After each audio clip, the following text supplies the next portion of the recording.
Well, I guess I'm still alive in spirit. I woke up this morning and I was still frustrated from yesterday, going into myself, being a selfish SOB, basically. That's what I was. Oh, I don't want to do shows anymore. I'm not going to read all my shows anymore, stuff like that. I hate that when I go through that. I'm still here.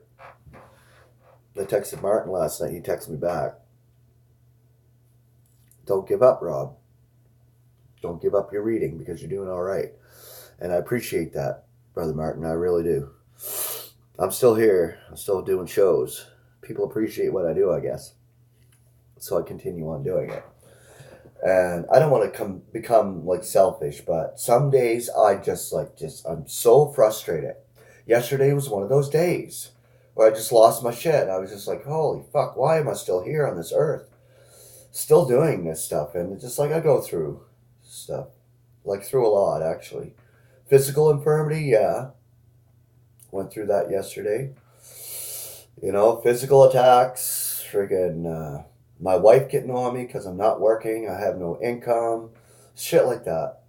And I'm trying to get a job, but I can't because of this physical infirmity, this being dizzy shit.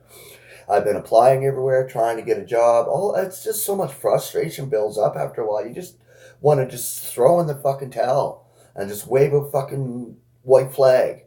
I'm done, but that's just me being frustrated. Nothing against any of my brethren. I love you all and I appreciate your support and love.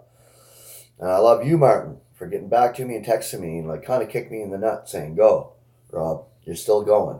So keep talking and keep reading. And that's what I'm doing. Today, I'm going to continue and finish this chapter in Check Your Panoply. It's a good book. If you haven't got it, get it. Order it from concordant.org. Enjoying our celestial status now in spirit. Putting on all our armor, that is, appropriating every Pauline truth, will enable us, to a certain extent, to see earthly things more objectively, more as God would judge them. And that's something that we all have to learn as members of the body of Christ, to see it from God's vantage point rather than your own.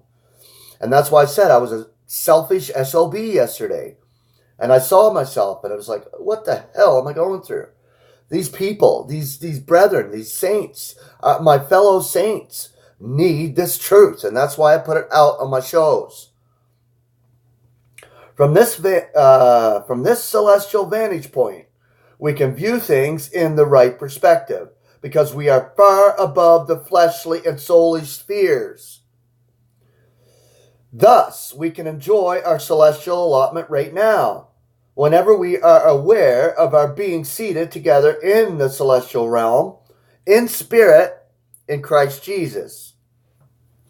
As long as we are in the body of our humiliation, however, good example of me yesterday, the powers of darkness will do their utmost to dim our spiritual awareness, to thrust us off of our celestial allotment, and to drag us down to the earthly sphere, where the spirit of the adversary is now operating in the sons of stubbornness. Ephesians 2:2. Whenever we lose our celestial status, even temporarily, we will see things from the earthly viewpoint and with limited perspective. Thus, earthly events loom large, and we are often overwhelmed by their seeming importance because our eyes are then diverted from the spiritual truths about our celestial status downward to the lower planes of soulish sensation and earthly events. Such a shifting of the emphasis is sure to interrupt. That's what I did yesterday, interrupt me to a greater or lesser extent. The supply of vitalizing spiritual energy which flows out of the transcendent greatness of God's power for us who are believing. Ephesians 1:19. Rooted in God's love. Formerly, we might have thought that God was well able to carry out his plans of love for the universe, and that he himself will take care of everything and everyone, so that we need not concern ourselves. But now it is our deepest concern, too, that the outcome be perfect. His universal program of love has become increasingly significant to us, since we learned about our part in it as members of Christ's body. The realization of God's will in all wisdom and spiritual understanding now makes our desires coincide more and more with His, and causes our prayers to originate from His Word. A continuous study of prayerful words of faith and of Paul's ideal teaching will help us to adjust our prayers and more to the divine vocabulary. So petitioning God is like this, 24/7 in spirit, through the good, bad, and ugly. And even though I went through my friggin' suffering yesterday, I still got through it in spirit, because I'm still in spirit, 24/7 in Christ. And this is what holds my ground. And that's why I mean defending what you are in Christ. It's not an offensive battle. For me, I'm not going to battle them wicked forces, even though they're onslaughting against me and beating the shit right out of me every day. Not going to do it. Not going to do it. It's important that I'm humble. It's important that I'm brought down to that point where I can see that it is God's operation, not mine.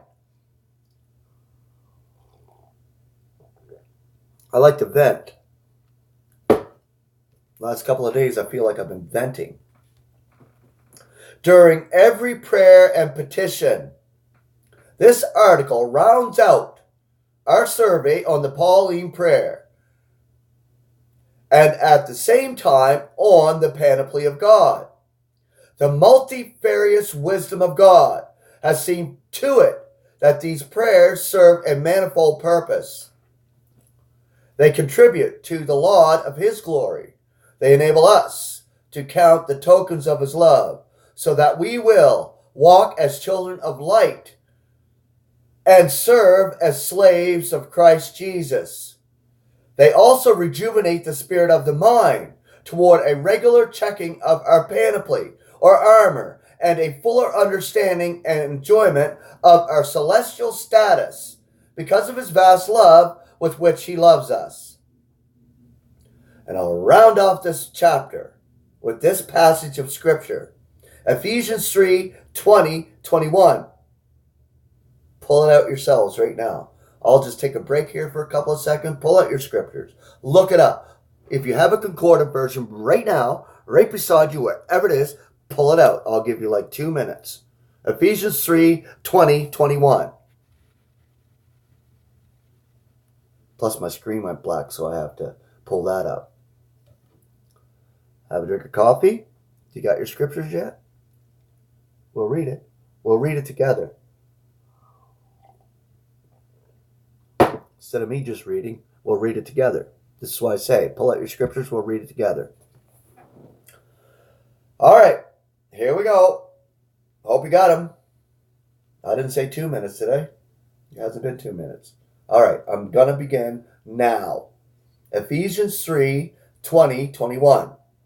Now to Him who is able to do super excessively above all that we are requesting or apprehending, according to the power that is operating in us. To Him be the glory in the ecclesia and in Christ Jesus for all the generations of the eon of the eons. Amen. Tremendous. The end of that chapter of this book.